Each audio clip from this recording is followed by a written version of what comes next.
Энэ өдрийн амар амгалан гэрье. Хоёр асуулт байна. Буцах сайдаа.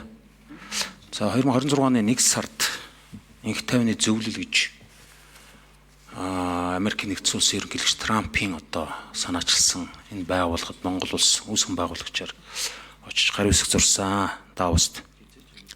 Энэ ямар одоо Монгол улсын ямар байгууллагын шийдвэртэйгээр гэдэг юм уу зөвшөөрлөөр хаана хэлцэгдээд энэ одоо ямар бичиг баримтаар гар үсэг зурсан бэ?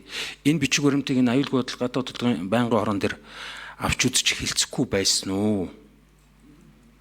Энэ талаар одоо тодорхой хариулт өгвөл сайн байна. Нэгдүгээрт. За хоёрдугаарт Америкийн нэгдсэн улстай Монгол улс бол одоо стратегийн эдийн засаг аюулгүй байдлын төвшний одоо стратегийн түншлэлтэй орн гэж бид нар ойлгож байгаа.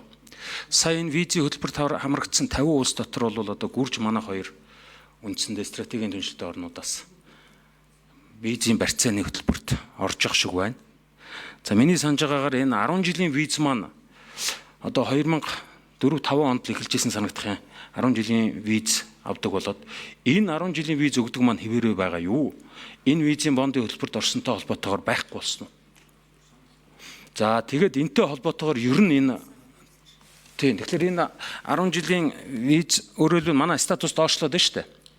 Монгол улсын статус Америктай харилцах энэ статус маань ингээд муудаад гэдэг юм уу доошлоод байгаа дээр яг хэн хариуцлах хүлээх вэ? Хариуцлах хүлээх субъект бий юу? Гэдэг ийм асуултыг тавьж байна.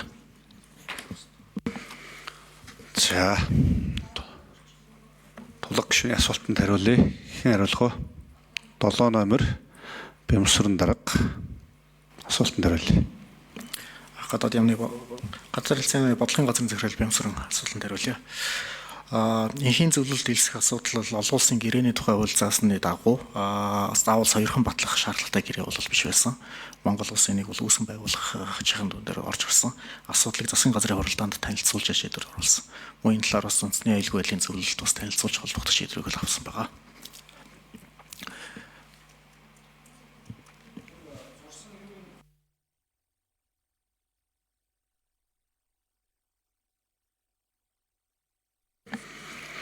Асуултанд гүйцээж хариулъя. 7 номер Бямсрын. Зурсан баримт бичиг одоогийн байдлаар гадаад харилцааны яамд хадгалагдж байгаа. Энийг бол бид нэр танилцуулах бүрэн боломжтой. Охин танилцуулъя.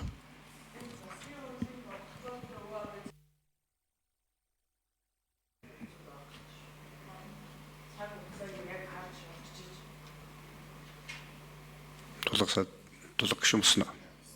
9 номер. За төрийн нэрмжийн дарамтчиг дарга. За тулаг гишүүний асуултанд хариулъя. Гадаад харилцааны яам төрийн нэрмжийн дарга мөгт шиг.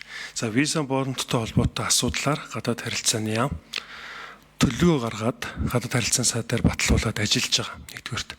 Тэгэхээр 38 улсыг анх өнгөрсөн 8 сараас хойш оруулсан байгаад өнгөрсөн сард 3 дугаар сарын 18-нд Монгол улсыг 12 улсын хамт нэмээд 50 улсын нэг болгосон.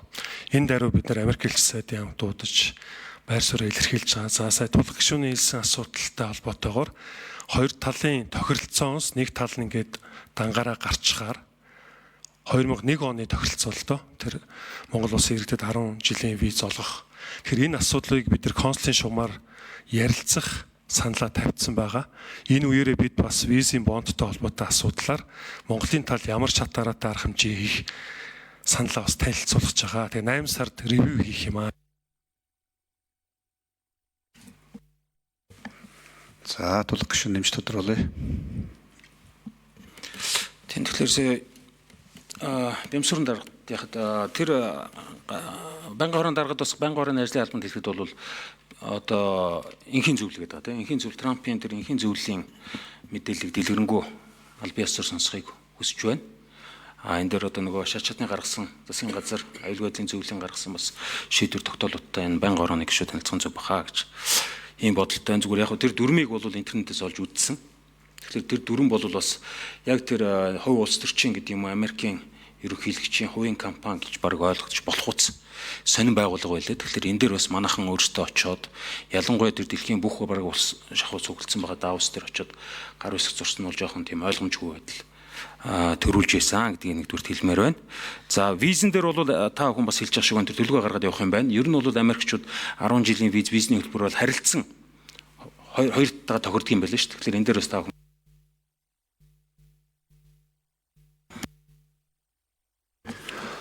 За тулга гишүүний асуултанд хариулъя. Саналаа. За Наранбаяр гишүү асуулт асууя.